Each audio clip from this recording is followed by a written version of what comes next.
আচ্ছা এবার দেখো এম ইজ আর আর এর ব্যবহার কোথায় কি বসে।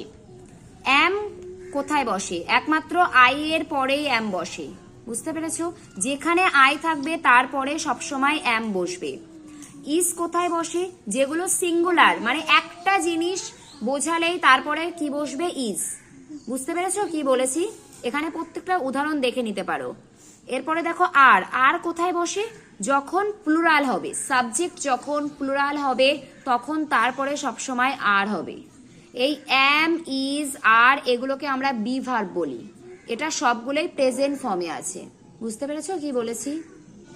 এই এম ইজ আর এর পাস্ট ফর্ম হচ্ছে ওয়াজ ওয়ার, সেটা পরে বোঝাবো। আগে দেখো এম ইজ আর এটা হচ্ছে প্রেজেন্ট টেন্সের বি ভার্ব। বুঝতে পেরেছো কি বলেছি?